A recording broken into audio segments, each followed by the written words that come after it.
没有走完的路不会是终点，故事的走向是自己选择的坚持。这个故事的开头还算不错，相信过程，相信自己走过的路。那些最激动人心的冒险，从来不是单枪匹马的挑战。 과거는 잊으세요. 내일이 새로운 시작입니다. 내 경기가 새로운 도전입니다. 我们愿意为胜利付出许多代价，改变只是其中之一。 어떤 사람이든 현재에 만족하지 않고 어떠한 사람이든 제자리 걸음을 하지 않는다. 过去的荣耀就存留在记忆中，这一抹红色要照亮未来。为之付出的心血越多，收获的果实才越甘甜。赛场上的事怎能尽如人意？我只想追求无愧于心。保持微笑，胜利总会专顾你。 在尝过赢得一切的滋味之后，你绝对不会甘心做第二名。尖矛和利刃是勇者的武器，也有最坚硬的盾和扬起风帆的大旗。如果翻不过这座山，他们就听不到你的故事。这个故事的结局将由我们来谱写。为了无悔，为了胜利，为了站在世界这边。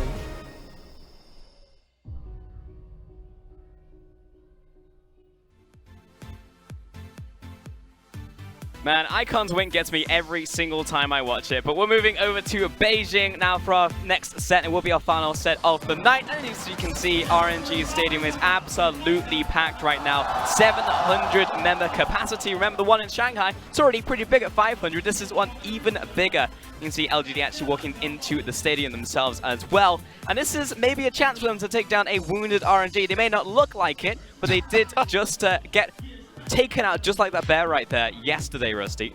Body slammed. But absolutely body slammed by JD Gaming, completely destroyed. But it was their first game in their new studio. I'll let them off. The curse in the LPL is strong, and not even the MSI champions can escape from it. LGD, however, a chance for them to maybe take a second win early on in the split would be very powerful for them, maybe to escape that 4-team spot, because I know Vici's also gunning for it as well to get out of there. So they'll be definitely trying their best. My name's Paul, so I'm still with Rusty. How you doing, Rusty? I'm still doing good. I'm just excited to watch RNG. They lost yesterday, so we don't really know what's going to happen today. And the question is, does the curse continue for them? Of course, the curse of the venue defeat has lifted. Yeah. Will they be able to actually come back against LGD, who's just a sporadic team? Is that a real curse, Rusty? Because it's not a streak yet, right? Because they lost one game. If it continues into a streak, then it will be a okay. That's maybe fair. It's a Beijing curse, you know, not just the one match. All right, money where your mouth is. So RNG gonna win this. They're gonna win. Yeah, I've tipped RNG All right, for sure. now we can talk about the matchup. Also, we need to touch on the fact that Rift Rivals is going to be happening in a couple weeks. RNG, very topical, going to be playing in this one. So we'll see if they can actually make it back on form. They're going to be joined by, of course, Rogue Warriors and Invictus Gaming, two of the stronger teams coming out of the Eastern Conference from last split. So make sure to tune in for that. That'll be happening, as I said, a couple weeks from now. Yeah, IG are absolutely on a tear as well. 24 minutes is their average game time. RNG are a slower team to start into most splits, usually week 4 or 5s when they ramp up, but Uzi has been here since minute 1 this time around, so perhaps they get it back together sooner. Yeah, I mean, Uzi has been here from the start, but also we're on a brand new patch and a brand new meta. So really, how does that affect Uzi? How does that affect the rest of the team, and how well will he adapt? Because we all know how strong he is on the likes of the Kaiser, of the Ezreal. We all know, we've all seen it internationally, but can he play Mordekaiser? Can he play Yasuo? I don't know. We know that Uzi has a couple of champions, especially even in AD carry roles, that has been slow to pick up on or slow to play. He was really behind on the Xayah. He doesn't play the Jhin at all, so there are examples even just within the AD carry position of champions that he doesn't play. That's a very big concern moving into a bruiser meta that has been thrown at him. There's a chance that he might be able to pick up 1 or 2, might be quick to adapt to some of them, but my expectations is that he will pick AD carries for as long as he possibly can and try and make them work as best he can throughout all of that. The opponent team yesterday was picking AD carries though as well, so there's a chance it was just that set, and we'll have to see. The same thing happened to Team WE actually. They looked super standard and we're like, can they adapt? and then 3 games in a row they just pulled out the mid-jungle funnel strategy. But the propensity was there from RNG already though, right? Because yes, okay, their opponents were picking ADCs, but we watched the Kai'Sa come out, they sent it top lane. We saw the Ezreal come out as a comfort pick with Elise in the jungle. This was intentional from RNG, they didn't even try to go bruises here. So you can say maybe it was matching, but at the same time, they didn't show us that they were even happy to go in that direction. So I think they may need to catch up. That's an opinion that has to be thrown out there. There are some things though, like Demacia Cup, where Abel played and he was already playing the Yasuo on 8-10, you know, before it became the big thing to play in the bottom lane. He was there first. And for me, they're starting Uzi, so there's definitely validity in saying that they want to go towards the AD carries, but I still want to contrast that with RNG have played without it. RNG know what it means to play without it, and Uzi should be able to come into this, or RNG should be able to come into this and say, Uzi, you need to play these other things. Right, that's the key wording there is like RNG, yes, but Uzi question mark, right? And it's so interesting to talk about Uzi as a player in this because it's just like he goes from top of the world to now you're thrown into an insane meta where you have to pick up bruisers now. Are you still good? Are you still top of the world? Because now you're essentially playing a different role. Yes, you're still an AD carry in bot lane, but that can change if you're going top lane on an ADC or if you're playing Mordekaiser or like Swain that we saw from Fury in the last game. So it very much changes your identity as an ADC and actually changes the description of the ADC position. And I actually think I want to move it from ADC to the rest of the team because what we saw in their last set was what Uzi was contributing to the team was okay. You know, he was doing his job, but the rest of the team wasn't always doing the exact same thing when JD pushed them to their limits. What we actually want to see is the 2v2 subs that they're constantly getting rid of. So MLXG and Kai'Sa through the jungle, Zatai and Let Me through the top lane. I actually really want to see more of MLXG, and I want to see more of Zatai simply because they are much better at playing crazy things, playing more fast-paced. You know Zatai for the Singe in the Game 5 of the finals. Like, he was bringing that out as soon as he possibly could. MLXG is wacky. He's a best-of-1 style player, but he's also got the ability to play best-of-5s. We've seen him through the regular split of the LPL anyway. So I know that these two have what it takes. I feel like Kai'Sa and Let Me are a little bit too standard still, a little bit too basic, and they play really well around Uzi, but we don't know if they can play, if the team can play well around them. I mean, that's it, right? Because I think that everybody by now knows exactly what MXG is like as a player, right? He's probably got the propensity to go towards these insane picks and to also be a carry in the jungle, which is perfect for this meta. We actually know that Zatai and MXG will be starting off today for RNG, so if they are trying to adapt in this way, using those players makes a whole lot of sense. Yeah, there's a definite probability that we see something different from RNG in this set, though I don't think it'll be reflected mostly through the AD carry position. I am curious to see if they can run the funnel 2v2. They can actually have a mid-jungle duo where it's a Braum Graves as an example, of course, being able to run around the rift successfully. Can MLXG work with Xiaohu? And from what we've heard in the past, we know that Xiaohu communicates more when MLXG is on the rift. So potentially, yeah. Yep, and to reiterate, that's Zatai in the top lane, MLXG in the jungle, but it's Xiaohu in the mid lane with Uzi and Ming rounding out that roster from RNG, so going to be well known to many people across the world. And it's good to see Zatai playing. He was someone that wasn't able to go to MSI, that could only take 6 people, so definitely refreshing to see the Demacia Cup champion, of course, joining them in the LPL. Absolutely, and they're going to be facing down LGD today, and this is the golden opportunity for LGD here in their home arena. Hopefully they didn't hit their head on the railings. I've always seen that from a few players, but it's going to be Jinny in the top lane, Amy in the jungle with Yuki in the mid lane, FDY in the ADC with PYL alongside him as well. Now we've spoken about RNG, but now over to LGD. PYL is going to be starting this time. It was Newt in their first set against Invictus Gaming when they lost. He came back for the second set against Suning Gaming where they lost once again. But we saw some different strategic plays from them. In their IG set, they recognized that they were just comprehensively the worst team competing between the two of them. They lane swapped, they did some cheesy things that definitely didn't work. Their top laner wasn't familiar with a lane swap at all. We watched some of the craziest things happen from them. This set, I think there's an opportunity for them to try it with PYL, maybe be a bit more cohesive with the lane swap. But that's the important thing, right? Is because it is LGD against an RNG who hasn't shown anything from the bruisers yet in the LPL, not Demacia Cup. So this is the chance for LGD to do that. We are going to head over to the casters, but before we do so, we're going to hear from Uzi. 我觉得新版本是让这个游戏变得非常的有乐趣吧，因为在下路本来之前是 ADC 可能需要发育时间然后再去打团，但是现在下路就是大家都会选一些带控制的英雄，然后就基本上算是肉盾的那一种嘛，然后去互打，然后就会让游戏变得非常的激情。然后大家就是一直在打嘛，就可以经常看到人头数都会特别的多。The best AD carry in the world, sharing his thoughts on the new meta, and he likes it. He likes the fact that there are kills and crowd control and action, and not so many AD carries in the bottom lane. Welcome, everyone. I'm Dom. We've got Indiana FLICKR and Black with us, and we are now getting ready to look at RNG trying to hunt down redemption after the curse continued, and they lost yesterday their first series in their new venue. Now, I know the desk used the word wounded, but I'm going to use the word distracted. RNG, they're basically on their victory tour. You know, they just came back from MSI, they picked up their LPL championship, their MSI championship, and then their Demacia Cup championship. And so I expect that, you know, they're doing the promos, they're taking the pictures, they're having the interviews, that maybe they weren't quite ready, you know, moving into the new stadium to pick up on day one, game one, and be that dominant RNG we know them to be. But against LGD, I mean, if you want a softball pitch, this is as soft as it gets. This is about the soft underhand that we're expecting, the charity pitch, if ever there was going to be one. But LGD, yesterday we saw RNG lose against Jingdong, and we've actually got some news here. LGD have got a new coach who happens to have been the coach for Jingdong. So RNG lost to the team, and now the coach that provided that victory to Jingdong is now going to LGD the very next day in the exact same arena. So maybe there is a chance for LGD to try and come out of the gates and maybe take some pain to RNG, because again, this is a massive stacked roster for RNG. We are under no illusions about how we expect this to go out, but it's patch 8.11. Yeah, it's about recognizing what your identity is. And talking with Raz just the other day, the last time we saw LGD just don't know. They have a carry top laner in Juno. If you really want to hyper-focus in, put a magnifying glass on this team, it's about their top laner. But LGD don't seem to know that. They're constantly, you know, putting him on these Ornn picks, the things like that, not giving him the Fiors, the Camille's, that carry potential to pick up and lead this team.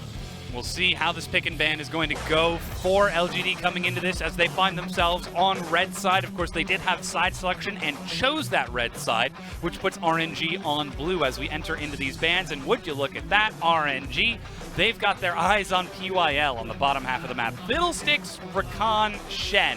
Wholly unsurprising, as these are the champions that usually have the most impact for LGD, PYL specifically, but also banned away. Kog'Maw being hovered here from RNG. It's a bit risky for the biscuit, but hey, Nocturne is going to be what he takes in the end. So we're actually starting to align ourselves more so with the LCK. It was the LCK that really brought out the Nocturne strategy, popularized it for how his dueling potential is and just how much kill threat he has onto the map. And LPL, a little bit slow to grab it. We were more about the Camille priority picks, using that flex between the top and jungle position, and now we're right in alignment. Now the pick that I really wanted to talk about, though, was the Lucian pick. JD Gaming versus RNG recognized that Lucian is one of Uzi's signature picks historically. Lucian is still very strong on the 8.11 patch, especially as an AD carry. So I'm glad that they decided to take it away, and now LGD, you said, it's the same coach, JD Gaming behind them, is like, no, if you cannot play it, if we're not going to priority pick it from blue side, just ban it. Yeah, and that's what we see out of LGD. Of course, to follow that up, PYL, he's got himself a relatively safe champion now on this Alistar, and then you've got the Vladimir as well for FDY. So LGD starting to round out their roster as they get into this next set, but Tom Kench, very early lock-in for RNG, and so far they've played 3 marksmen for Uzi in their last 3 sets. And get the chance to play another one here. Yeah, it's exactly as you're saying. They're already setting up for the blueprint, which since they locked in Zoe as their last pick before secondary ban phase, you would have to assume that LGD are going to respect the Kog'Maw hover, they're going to respect the Tom Kench lock-in, and they should continue to push pinch the ADC pool come this secondary ban threat. Now, I do want to quickly kind of touch on some of the patterns that we're starting to see in the LPL draft phase alongside with the global patterns. And it's the Nocturne priority pick and then Vladimir Alistar. Alistar, especially for the LPL, has been either priority pick or always going in first rotation. He works very well with these dual bruiser bot lanes because of how his passive Triumphant Roar is working alongside the Relic Shield. And so when you have 2 melee champions down there, could be the Vladimir in this case since LeBlanc is locked in, it just helps that built-up sustain and then the all-in kill pressure, which is why Alistar is such a high priority, not just in the LPL, but globally. Yeah, we even saw the Yasuo hover out of LGD. It's entirely possible for FDY to take that down bottom if you wanted to round up the composition in that way, as it does provide the knock-up as well, and plenty of sustain, as you mentioned. But LeBlanc, plenty of roaming potential, a champion that can actually keep Xiaohu locked down in the mid lane on that Zoe. So we'll see how that mid lane shakes out for Yuki against Xiaohu here, as Camille is banned away from Amy. Very strong roaming jungler, not something you want to see Amy on if he's unlocked to help support Jinu, support Yuki, and get that bottom lane snowballing for FTY and PYL. It could mean trouble if RNG were to go for a marksman-oriented strategy. But now as we look towards this final ban, LGD, they're just going to instead try to limit Zatai on the other side of the map. It seems like they've already got their solution against the marksman strategy. Yeah, but taking a very different stance on it. You know, I expected to see the Kog'Maw at least prioritizing the ban phase here, but they're like, no, Cinch in the Rise, we're going to try to open up this LeBlanc, get her unlocked, and have her impact these side lanes. That does mean that if RNG want to commit towards the Kog'Maw strategy, which we haven't seen a ton of Kog'Maw globally, but he can fit on the 8-11 patch. We've seen the Rageblade ADC is still fairly strong. You know, if he wants to go the Essence Reaver route, his ultimate's on a very low cooldown, and suddenly his W uptime is pretty ridiculous. Yeah, definitely huge impact. Xin will be the ban away. LGD still not going to show their hand in this composition, as they don't need to show who's going where just yet, as Trundle is currently hovered and now locked in for LGD. But it's time for RNG to show what they're looking for. The best AD carry in the world on your screen right now. Uzi making his prime time return back into the LPL. Played 3 marksmen in a row. He's laughing and smiling. Oh no. Could he actually go for a Vayne here? There's no way. Look, he always laughs and smiles when he goes for the Vayne. I don't think it's going to be the Vayne. I'm curious if he's ever going to start reaching towards things like the Yasuo. He's going to assume that it's a Vladimir Alistar bot lane because that's the majority of what we've seen, and he's going to go the Prey route. Now, we have seen Ashe played. I believe it was by KZ, so of course it's Prey that would pick up the Ashe. We'll double check, see if any of the other Korean teams have looked towards this champion, and it's just interesting that, you know, alongside a Nocturne, alongside a Zoe, it makes sense she's kind of more that oriented pick-based ADC, and then offers the long-range initiation potential.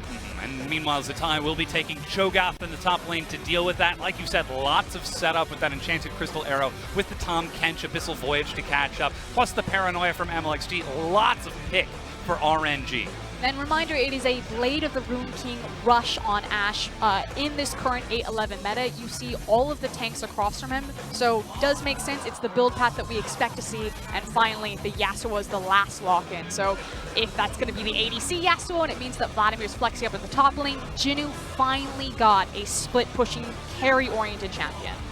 Something that can allow him to try and carry from the side lane. Of course, that Trundle going to help interact with that as much as possible, and Yuki on that roaming LeBlanc could provide a lot of setup. The big challenge, though, is when you've got Enchanted Crystal Arrows, Nocturnes from all across the map, Sleepy Trouble Bubbles providing side lane pressure. Will Jinu ever really feel safe in a side lane? And that's the key word there, side lane, because you mentioned all of the ultimates except for perhaps the most important one, which is the Abyssal Voyage. The ability for RNG to play cross-map, to constantly have that paranoia, if you will, creeping up on Jinu, means that he should be locked to his team. And the #1 problem with LGD right now is their inability to acquire all of the information necessary with vision to make it safe for Jinu to be a split pusher. Now with Vladimir, he does want to group up more, does have the ability to play side lanes, but of course Vlad wants to amplify everyone's damage with his Hemoplague. So we'll see if LGD can find that fine-tuned balance, but so far it's just been very hit and miss. Yeah, it's really been a question of communication for LGD. We know they have some very veteran players capable of making intelligent and informed macro decisions. It's just been that we haven't seen a lot of that decision making out of LGD lately, ever since Imp has left the team.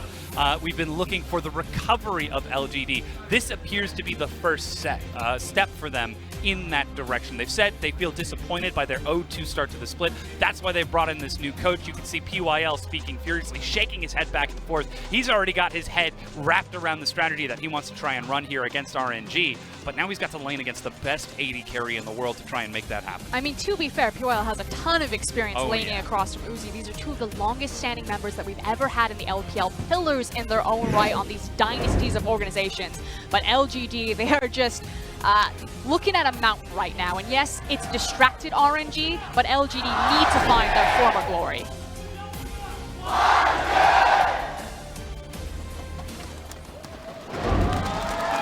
The chants are deafening as we load onto the Rift. Game 1 is before us. RNG versus LGD.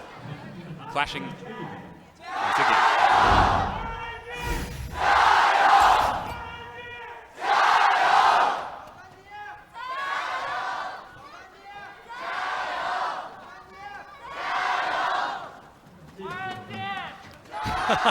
You only get to go 3 times. You get 3, that's it. Oh, man. I feel like the crowd is going to become more and more one-sided as we get more and more arenas for the teams. The hometown fans. Now, reminder, Beijing is our newest stadium along with Xi'an that we've dedicated to the LPL. We're continuing to expand our stadiums. We're currently at 6, including Shanghai. We'll have 20 teams by 2020, and eventually we'll have everyone in their own home arenas. And what's interesting about this game, if it's your first time watching the LPL, is that LGD also have their home arena. So we truly have a home and away system. LGD, of course, the Hangzhou team, which you can see a couple of the Hangzhou fans made it out today to give them a good old Jiao. Good luck. But RNG, obviously the most dominating team in the world right now with the largest fan base possible. Yeah, in front of the hometown crowd, the chant's going to be stacked in their favor. We'll have to keep an eye on whether or not LGD's fans are just as loud when RNG go to visit LGD in Hangzhou in weeks 8, 9, and 10 when we get back to cross-conference round 2. But that said, we've loaded onto the Rift. We've got ourselves a defensive start from both sides of the map. Slightly aggressive from Uzi and Ming as they stepped up to get an eye on Amy's start at that blue buff. And looks like he's just going to try and play on this bottom side of the map. And this is the expected route from Uzi, so making sure that he's abusing that range versus melee matchup. What's interesting here, though, is that there's no wards that have creeped up into the river yet. Normally, you would see the support walk up and at least place a safe ward. So he spotted out right there from the hawk shot. Good news from Uzi is that he took it level 2, but Amy could have very well, you know, walked in underneath behind Ashe because she wants to push, she wants to have that experience advantage, because when Yasuo and Alistar have access to level 2, level 3, that's when the threat of the all-in becomes that much more possible. So it's also why the Tahm Kench is so important. He sees that it's going to be an Alistar Yasuo combo or a double bruiser bot lane, and they're hoping that this Tahm Kench pick can unlock the ability to play the ADCs in the 8-11 meta. The big hope is that Uzi will stay alive long enough to actually deal damage against all of these bruisers and fighters. Now, we saw a very early recall from MLXG. He did triple clear on that bottom side and gave up the scuttle. Now he's immediately prioritizing that top half of the river as Yuki and Xiaohu trading away. Quick double tap on the paddle star just to get some damage back, but now this is going to be river control for RNG on the top half of the map with Zatai pushing into Jinnu and Uzi pushing in bottom. Looks like RNG are trying to get early lane control, but Zatai pushes up a bit too far as Amy catches up. Rupture for the knockup, but Zatai is low. Jinnu with the blood rush is going to catch up to Zatai as Amy with red buff finds first blood. And frankly, that's just a bad read on the map from Zatai right there. Understanding that you have the Cho'Gath, of course the lane's going to be pressured forward. You need to have your E on, which means the minions are going to be pushed forward if you want to push that Vladimir in. Cho versus Vladimir, it's an old matchup. We saw it all last split. It usually goes in favor of the Cho'Gath, especially early on, because Cho can also match the sustain from Vladimir. So Vlad can't even win out with the trading patterns versus pushing control of the minion wave. Ultimately, though, Trundle has the good read, Amy makes the gank, and now Vladimir is just sitting fat and happy with a nice little assist. 6 CS ahead right now, and like you said, controlling that gold, not getting the chance to teleport back in. Jinnu sitting on that Predator as well. So we could be seeing that flank-style Vladimir we were talking about instead of so much the split-push-oriented style. And again, kind of going back when I was peeking in on what FLICKR was doing with his Vladimir, it felt like he was trying to find the best way to make Vladimir impactful with one item power spike early on in the game. Vlad usually had the reputation that he was a scaling-oriented champion. For lane phase, a lot of his power comes when he has more points, more levels into his Q, and he can trade very effectively on his, what is it, Bloodlust? Yeah, that one. I don't know, when his bar stacked up and he just runs at you and you're like, I guess I just lose for free now. But he was looking at things like Predator, even Conqueror Vladimir coming out, which I don't think he's going to stick with, but we definitely dabbled. And looking it's for 8-11, right? You just try everything. Yeah, sure, that's what they're saying. But looking for a Spellbinders or a Proto Belt as a rush. We'll keep an eye on Jinnu's build with this Predator. We saw the, ooh, there it is. There That's we go. Exactly what you were talking about, the Tahm Kench Devour to save Uzi. But now it's on cooldown, and FDY has the knockup ready. But look at that, Ming even using the Dematerializer to pull a minion out of the way and keep Uzi safe. Because that always seems like that's the name of the game with RNG. And again, it's so important. If RNG can prove that this works, that this is an effective way to lock or unlock the ADC. This could be a bait. That's the exhaust. Uzi's going low, but MLXG is there. Uzi at 150. Good flashes the Pillar of Frost, but Amy is going to give it up and try to turn it around on the far side. Uzi has healed up enough by this point. as RNG find the kill onto FDY. And that was the window for LGD right there. I said it was the level 3, the level 4. They decided to attempt the all-in, but Tom Kinch, the cooldown on the Devour, that low, and the pick has worked out. They can say that this is viable for the lane phase. You can take a traditional ADC, especially someone like Ashe, who has so much poke, who has so much chipping potential and the ability to push forward. She's going to terrorize these bruisers if she ever gets a lead.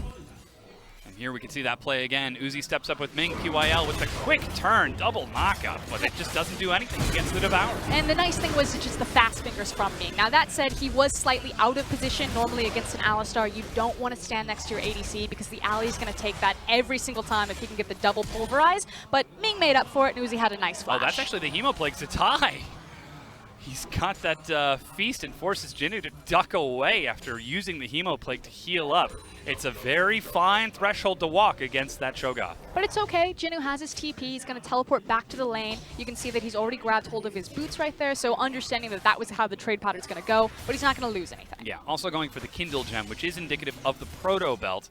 Not so much the Spellbinders, unless he were to try delaying that and just getting the Kindle Gem for CDR in lane, more rotations of the spells. And that's the nice thing about having the Predator available, and the Vladimir's moving away from the Reverie as the rush that we saw so often in Spring.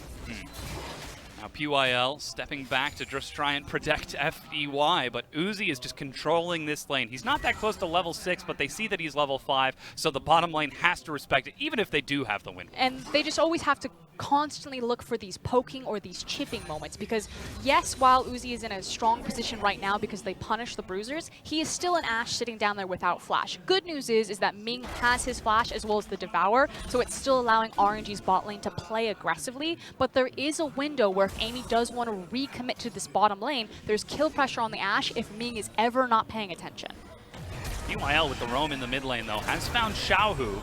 They get the slow with Pillar of Frost. He already flashed. That's Predator. Even Jinnu wants to get in, but can't get forward. 4 members of LGD show up, and Xiaohu just walks it off. And really, this is just buying time for the rest of his team to either get solo experience or just uncontested experience. Like, she just didn't even disrupt his path, and he just continued to walk towards red. You good? He activated the ultimate just for vision denial. I could be coming in. I'm a Nocturne. Just kidding. I'm on the other side of the map. The JK, power of farming. these global passives, yeah. And now Ming, he's level 5, getting close to level 6 to get that Abyssal Voyage and start to unlock Uzi in the bottom lane. They haven't done a lot of damage to the turret just yet, but you can be sure it's about to take some harassment. And it should be quiet since MLXG used his ultimate, I'm going to say defensively in that scenario, so probably not going to use it or interact with these lanes until he has the cooldown back available. So I want to take a time and look at these compositions. Now, usually when you see a Nocturne Zoe composition, and we've seen them fairly often in the LPL, it's usually used as a side lane type of composition where you've got either your Camille or your Zoe playing off into a side lane, and then you play a triangle, and Nocturne sits between them and swings, and is just looking for the reach of the Paranoia to find assassination potential. But with an Ashe, with a Zoe, and with a Cho'Gath, it's much more indicative of a poke composition. You're constantly going to be throwing out the Ashe arrow, you're constantly going to be throwing out the volley, and then following up on the Zoe pick and the CC, and then once you hit your target, Nocturne's there for the assassination reach. So this should be more about them grouping up together and less about the skirmish that we've seen with a lot of Nocturne compositions.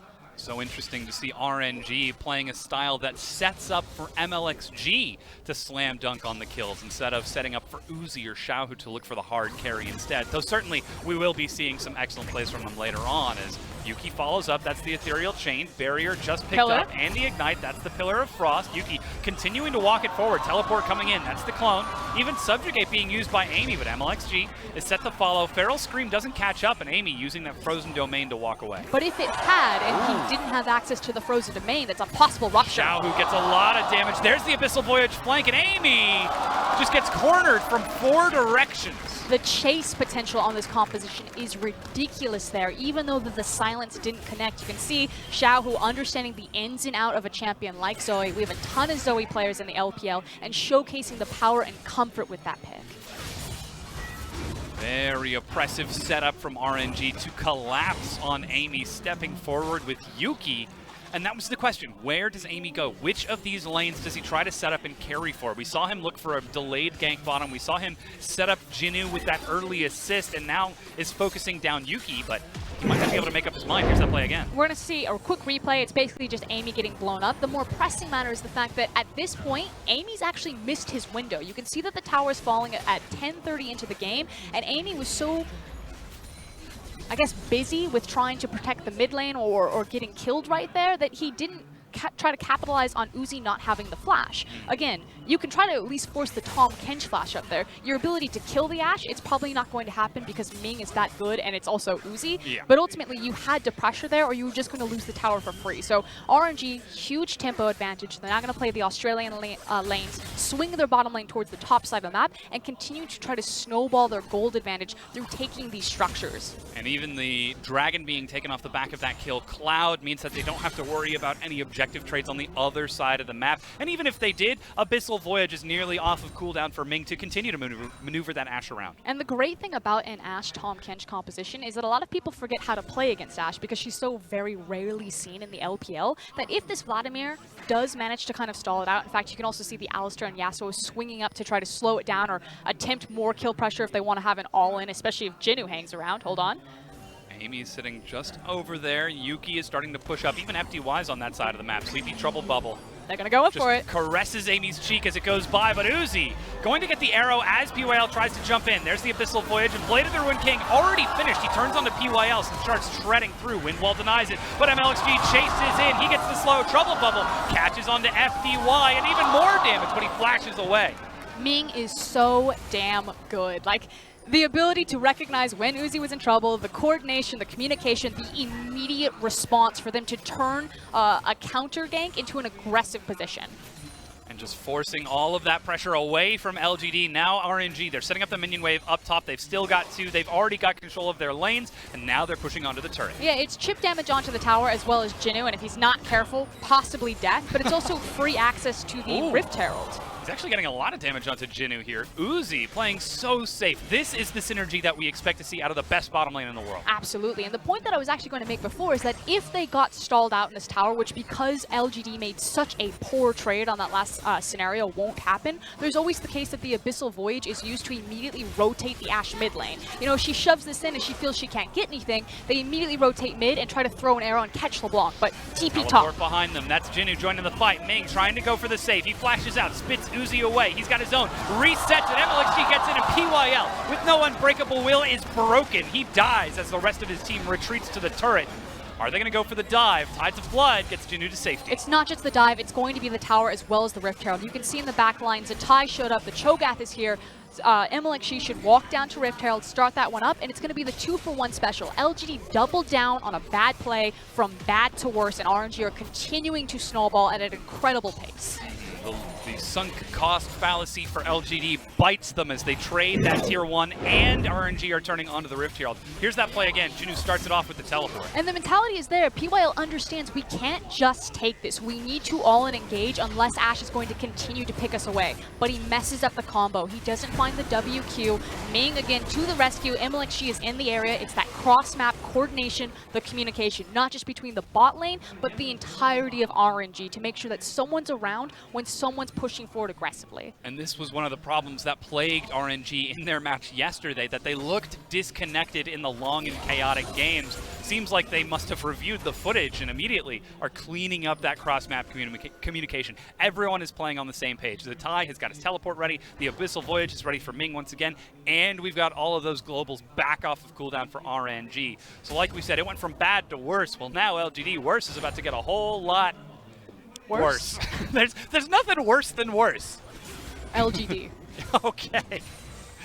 It's gone from bad to worse to LGD. Sorry, All right. They're taking time. And that's the thing, LGD, they're in a rebuilding formation. We don't expect them to win this game. Now, that said, I like the fact that we're seeing proactive plays come out of LGD. You know, they understand we can't just let Ashe sit here and, you know, kick us in the face repeatedly. We have to look for the all-in. It's the right play. It's the mis-execution and the miscoordination from all of their pieces. And I actually think that one of the long-standing problems of LGD is the desync between Amy and PYL. They are almost never together on the same page. Amy's trying to defend the turret. PYL's looking for the all-in. Uzi steps up. Pillar of Frost, but the tie. He's got the Flash Feast, but doesn't look for FDY in the back. Instead, they're just going to focus on this turret. And Ming is just so valuable. Again, this Tahm Kench pick, I would be shocked if it made it through bans again, because it is just completely shutting down anything that LGD want to do. Now, Rift Herald's still in the back pocket. You can see that the Empowered Recall is coming through from MLXG because he still has it. And with this mid tower falling, all outer towers out, it means that the Rift Herald will be used on an inner structure. That will open up quite a bit for RNG now that they've broken down all 3 of these tier 1s.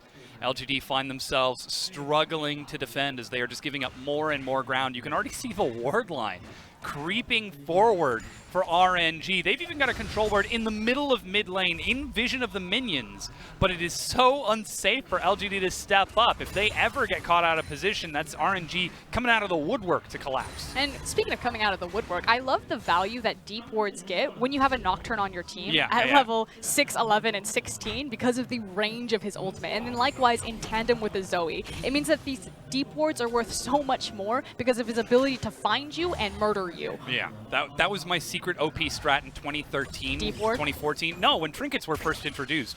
It was Nocturne jungle with blue trinket. And you just played 100% assassination, dive in the back line. It was a terrible strategy. It didn't work. But now we're in 2018.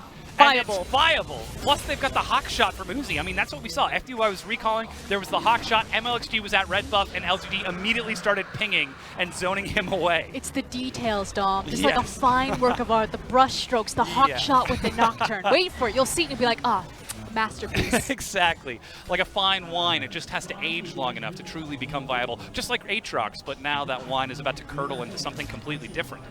But now LGD are struggling to defend their tier 2. That's the Rift Herald you were talking about. It's not a side lane because they've already prepped it. It's right down mid. And at FDY, the wind wall is so important right here because after this revival, the arrow is what they're looking for. That's the charge. Xiaohu on the side lands the trouble bubble. Shelly will get knocked up and cleared out as the minion wave is also cleared away, but FDY goes low. The rupture knocks him up. That's the wind wall. Ignite ticks slowly going to burn him away. They almost have to give. Oh my god. What a tick. They get the kill with Xiaohu, and now they're still pushing. I was going to say they have to give it up. As soon as the wind wall cooldown was down, and especially now that Yaxwell is also dead, it was just free reign for the arrow. Now bombed. MLXG on the side uses Paranoia, gets out of range, but Flash, Sigil of Malice gets the kill. Yuki exhausted. Ming has got himself a tasty meal, and he finds it. Meanwhile, the flank from the other side, Jinu's the target. He's got Flash, drops into Tides of Blood, tries to chase up, gets revenge, but at what cost? His team is falling apart on the front lines of his turret, and there's a bannered cannon minion pushing in. Jinu's not even going to grab the incoming creep wave. There they go. There it is. Minion Dematerializer saved from PYL. Jinu completed the recall, as you mentioned, in order to get out safely. RNG actually need to disengage from this. LGD would be smart to actually chase them away if they choose to be greedy and stay, simply because they're sitting on a lot of global gold. They have a lot in the back pocket. They need to go buy and start setting up for larger objectives. Baron spawning in 130. Next dragon is going to be that cloud, so I think it's time for defense now from RNG. Get their tempo and their stride back. Sit back, recover the map. They've broken the tier 2. They've done massive damage to the top tier 1 and managed to get some chip damage onto the bottom tier 2. And here's that fight again. Yuki finds MLXG out of position and does get the kill, but RNG just collapsed so quickly. And finally, a mistake from MLXG and RNG in particular. You could see what they wanted to do. The communication wasn't quite there because the response time was slow. Likewise, a good assassination right here from Jinu. He's going to use the Proto Belt into the backline. Nope, yeah, okay. He's going to flash Proto Belt into the backline and make sure that he cleans up Xiaohu. And again, that's what we expect from the mechanical skill of Jinu, to look at this chaotic fight with 4, 5, 6 members all grouped up and still find the kill threat onto Xiaohu in the back and escape with his life. The only problem is he's still down about 7,000 gold. Yes, he's got that kill. Yes, he's finished off the Proto Belt, but he's still just sitting on the Oblivion Orb and a Blasting Wand. Look at the opponent on the other side. Zatai has finished his Abyssal Mask. He's got that Banner of Command. He's already very useful in these fights. And Uzi sitting on the Hex Drinker for both the Vladimir and this LeBlanc. So all of that kill threat Vladimir has with the one-item spike is starting to taper a bit. At this point, LGD just need to be in full damage control. What they want to do is make sure that they're not giving full control over the Baron Pit. You already saw the ping come down from RNG. They ping the top tower. You said it yourself, it's very low. And they're going to continuously blitz in here with the arrow, not connecting, and take everything from LGD. Wait for a mistake to be made because it is still a pick composition, arrow, Zoe, Nocturne. Find what they want and then immediately rotate towards Baron. But if LGD can play it safe, they do have the scaling potential. Ooh, Spell Thief's activated for the movement speed. That cleanse to try to get Xiaohu to catch up. Doesn't find PYL, who still has his own flash, as Uzi is standing toe-to-toe, but this is almost certainly a bait. Question is, who is baiting whom? Uzi was trying to bait Yuki, but Yuki was also trying to bait Uzi. that could definitely, exactly, that could be arrogant. I would assume that if Yuki had his flash and his ignite, he would have comfortably tried to go for that, knowing that the Ash Arrow was down. There's the Sleepy Trouble Bubble. FDY forced to sit in the back and the Wind Wall to stall it out, but now that Wind Wall is missing, the turret goes down. The earlier chip damage from Zatai pays off. As Uzi's set to recall, let's see what he decides to build here. Mauve Malmortius rush second item. No chances. Yuki hasn't even finished off an item yet, and Uzi's still not taking any chances. And it's also the fact that he's looking across both a Vladimir as well as a LeBlanc. So he understands what his position and his responsibility. This is not a Uzi carries. Yes. This is an Uzi throws an Ash Arrow and starts everything. This is about Zoe, and this is about Nocturne. Which is so amazing that we can say that now, because 1 year ago today, that would never be the case. It would be Uzi saying, I need to be side lave to catch this minions. I need to carry from the Kog'Maw, from the Vayne, from the Ezreal even. But now we're starting to see why he has grown into the best AD carry in the world, because he's starting to step back. He's starting to play the team-centric style that has propelled RNG so far ahead. And he's still got the mechanics to pay off the bills. It's from the best AD carry to the best teammate. Yes. Is really the evolution of Uzi. But I have no doubt that we'll see some Lucian if it's never... Oh, yeah, like, absolutely. if he ever gets his hands on that champion, it'll be devastating. But the same play is here from RNG. It's going to be a wash, rinse, and repeat. They're going to be continuously playing around the Baron, forcing waves in, maybe taking towers if they find them free, particularly that bottom one. You can see Zatai's already setting it up.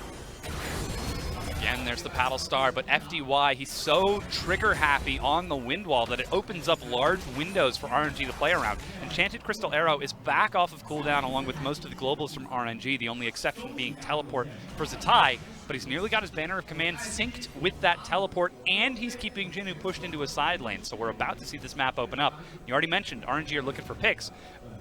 LGD are frantically trying to clear out the jungle so that doesn't happen. But this is a perfect example. Look where Amy is and look where PYL is. PYL was actually going to go for a ward behind the Baron pit to try to get a cheeky one there. Didn't want to go that deep. I believe he got vision of MLXG and so just backed up with a relatively shallow ward. Yeah. But Amy's going top. PYL's going towards the Dragon Pit. And yes, it's Trundle Alistar, so it's a bit safer for PYL versus some of his mage supports. Yeah. But they do this all the time where they just separate and then one of them gets picked off. They never move together, which is very uncommon for jungle support duos. Now we see Zatai has pushed Jinnu out of lane and is using a follow-up wave to push onto the tier 2. Uzi rotates up. Yuki just constantly dashing forward with the Sigil of Malice. FDY looking for the knockup. Ming flashes away from PYL's headbutt. Yuki trying to chase, but Uzi uses the heal to back it up. He's still got his own flash as Rupture catches Sleepy Trouble Bubble on the escape. Amy is the target. They're trying to reset this fight. PYL in the back line, but Uzi's still free-firing across to PYL and FDY over the wall as he's still trying to go the Hexdrinker, but it's not enough, and RNG are actually falling apart in this fight. Zatai finds two along with Xiaohu and Ming, but they're trying to kite it out. Here comes Jinnu. FDY looking for more damage, but dies to Zatai as they are just dropping down so much CC. Jinnu is looking for some kills. Sleepy Trouble Bubble on top of the Rupture. Have they got the damage? They haven't quite yet. Oh, but the Blood Rush fades away and Zatai just walks him down. RNG expertly playing that. And there's two key elements of this. The fact that they won that team fight is a testament to the gold advantage that they have and also how skilled RNG's players are, because there is no way that that composition should have won that fight. LGD's comp want to be grouped up. They want to be the big Wombo combo. They want to spread the Hemo Plague around and just let Yasuo go crazy. RNG's composition, it's about laying down that pick, laying down the poke, and then going for the assassination. They decided, hell no, just run in, face first, let's see what happens. Everything is so early, they're very scattered. Zatai's not necessarily in the greatest position. Uzi's immediately going to get flashed on because of the reach into the backline, forcing him to continuously back up.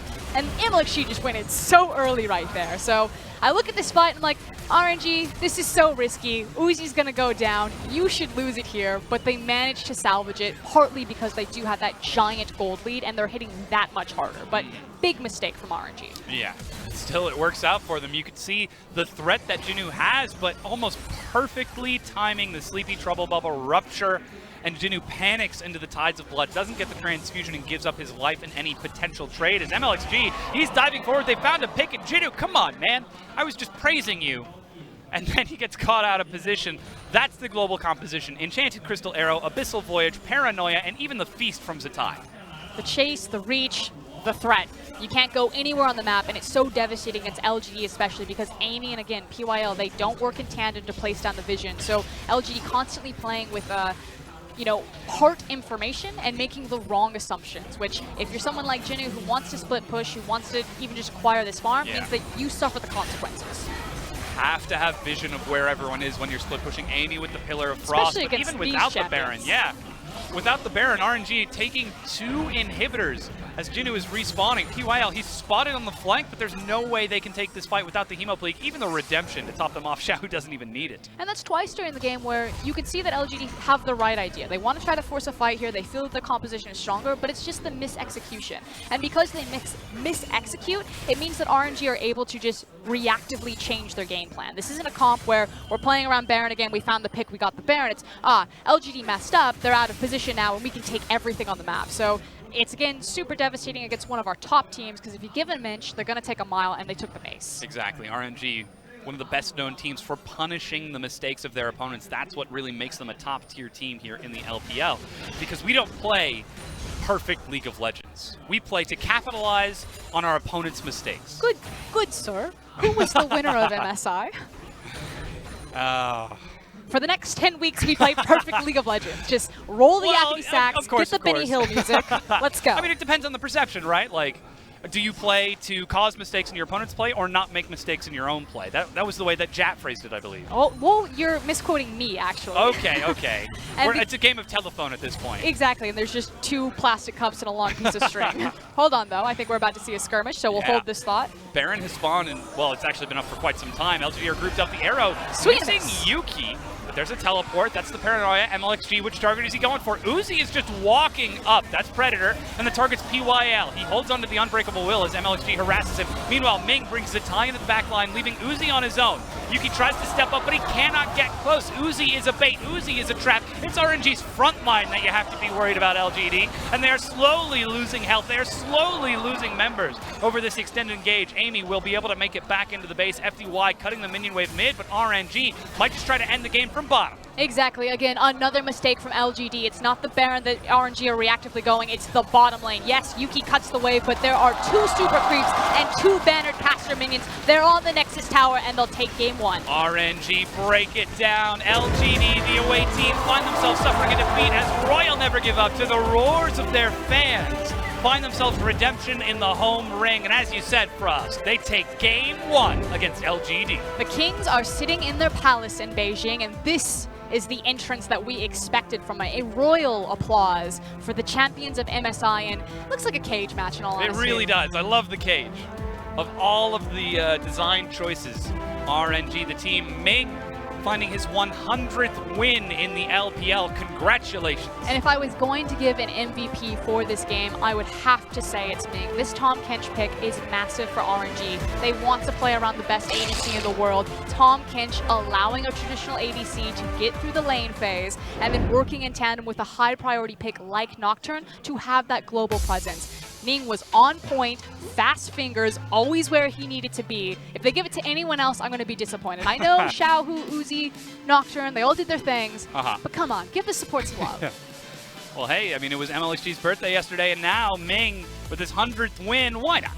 You've got the RNG win. You've already got Uzi, Xiao, MLXG, and Zatai with so many star-studded players. That new young, I suppose the youngest player on the roster certainly deserves his time in the spotlight. Yeah, Ming, relatively unknown when he came into the LPL. He was formerly on Young Miracles. That would be PDD's LSPL team. It's also where Ning came from. Yeah. Ming and Ning, the jungler from Invictus Gaming, used to be the ADC support duo. So Ming comes in, he's standing next to Uzi, and just watching the slow, or not even slow, but quick progression of such a young talent into a world-class support that really got to showcase his abilities at MSI. Yeah, and even showcase his abilities in this game. I mean, getting the chance to stand next to Uzi and allow him to shine in such spectacular ways, getting those devours through the laning phase to make that AD carry viable in this meta. Ashe has been played 4 times. It's 3-1 right now, and the Tahm Kench just makes sure that another win is added to that column. It was also the fact that in the LPL that Yasuo has a winning record against ADC picks specifically. So LGD statistically had the advantage there, but were shut down. Yeah, playing the numbers doesn't always work out for you, but now time to break down that game. Let's hear from our analysts on that RNG win. Thank you so much, guys, and I guess that really just answers the question that we asked at the start of the series. Does Uzi play more than 80k? Well, we don't know yet, because he just picked Ashe, and that's fine. I mean, we've seen it before, but I mean, they made it work. Yeah, so that's the thing, right? We watched the first set from RNG. He was playing Kaiser, he was playing Lucian, he was trying to hyper carry with his team, and this is still an adaptation. We've seen Ashe once in the LCK to my knowledge. I haven't watched all of the LCK, I've definitely seen it once. They played a very slow, methodical 40-minute game, played the macro. It felt like I was watching an accelerated version of that, simply because LGD as an opponent was more aggressive, whereas in the LCK they lose more gracefully, let's put it that way. But the Ashe pick for me, the reason that I like this from Uzi is they went backstage after their defeat to JD and they're like, well, I can't hyper carry anymore, but I'm a damn good Ashe player and I can still be utility for my team to pop off, and his team was fantastic. It's a nice adaptation as well, because for RNG as a team, there are multiple threats. And that's actually what made them so scary on not only the international, but also the domestic stages. The fact that you can carry from multiple positions. Hey, it's not Uzi's meta. Sucks, right? But mid lane, top lane, jungle, bot lane, even in a support position can still make carry plays. Yeah, there was one thing that I would take away from this game, and that was that Zatai is a bit of a muppet when it comes to surviving the early gank from LGD. It made a lot of sense where he was going to go Ashe use Hawkshot at level 2, sees him bottom, knows full well the bottom camps have been cleared, so he's going to go topside and still overextends and dies with the vision not even in place for that. That's the only thing I would say from RNG, that I go back afterwards and be like, what was that? Yeah, I mean, you're going really like needle in a haystack to try and find something wrong with what happened in that game, and I agree with you, but he also definitely made up for it later on into the game as well, but it's really just how damn good RNG are at A, team fighting, and just B, at everything else in League of Legends. You know, when you compare them against LGD, a team who I would say have adapted more to the meta, it doesn't matter when your base level at League of Legends is so high. Yeah, the individual skill of RNG is more than enough to win 90% of the games that they play, regardless of what the meta is, or the champions, or the matchups, or whatever it may be, right? I do think that RNG is just skilled enough to make that work. And in this particular game, in this example, if we just pretend the first set never existed, we move past that, this was very clean. This was very methodical. They just played good League of Legends, and they forced errors from their opponents, but they also capitalized on the aggressive moves their opponents made and caught it better. Ming is legitimately better at catching than the Mexican goalkeeper right now. He's just that good at saving Uzi, being in the right place at the right time. It was, and that's actually a role replay here that will just best demonstrate it, because this one is a long fight for sure, but I think it very much just encapsulates the entire game as well. And to be honest, there wasn't a lot of game to watch in that one, to be fair, but it was well played coming out of the top lane, well played coming out of Xiaohu as well. It was a game that was a pleasure to watch more than a game that was exciting, high-octane to watch. And absolutely, through this particular fight, the thing that you need to watch is Zatai and Xiaohu, because Xiaohu plays it incredibly well. Zatai also being there to receive the kills and do all of the work. And the bigger point about all of this is that Uzi is just running away with me. The whole time this fight breaks out, Uzi just needs to back away, survive for as long as he can, because Zatai is going to do all of the work with Xiaohu. And it's actually amazing how it starts off with RNG being split, but then from that position are able to re-collapse on LGD and actually make the fight go their way. Then this splits into 2 separate skirmishes, which they still both win. Yeah, you can see Xiaohu using double flashes there to assassinate Yuki Zatai, also with the ultimate there. And this is one of those fights where you almost feel like if the gold was even, LGD would have won it. Yeah. But it wasn't even. They'd set everything up prior to this fight happening, and they do secure themselves the team fight on the back of Zatai and Xiaohu. But throughout all of that, Ming protecting Uzi. Ming had a stellar showing, and he's very much deserving of an MVP, and I do hope it goes his way. Yeah, I mean, honestly, it's also the perfect game for that to happen, because it was his 100th win. So, I mean, everything's just going his way. Man of the match is going to be Ming on the Tam Kench. Played well in game, and hey, if you're showing this one to the grandkids, like, hey, this is my 100th win in the LPL. Look how good I am. And he's the most valuable member during that game. And he's honestly, it was actually incredible. And it's not just that he had the eats at the correct time. It was that he was using the ultimate to get to the correct place at the correct time. And the most important thing is that the placement was right. He didn't just use the Tam Kench ult, go too deep. He was next to Uzi, but calculating the fact that Uzi has to be running away, all of this taken into account. Incredible showing from the Tam Kench. For sure, and moving into this next game now as well, against LGD, I mean, it's tough, right? I feel like you need to really come out with the biggest curveball the world has ever seen if you're LGD, just to upset maybe the early game from RNG, because again, the recovery is still there. This isn't just a one-trick pony when it comes to that. You know, you got BLG who are permanently the comeback kids, but you got RNG who can do all. Literally. Is it possible to bring out the biggest cheese you've ever seen when Snake plays League of Legends right now? I will have to find out from LGD, right? But they do need to change something. I'll be honest, Rusty, you've got to have SOFM on speed dial if you really want to survive in this meta. Anyway, we're going to take a quick break. When we get back, we'll be here with the second game with RNG's home arena. 让我们把故事传唱下去，继续书写 RNG 的传说。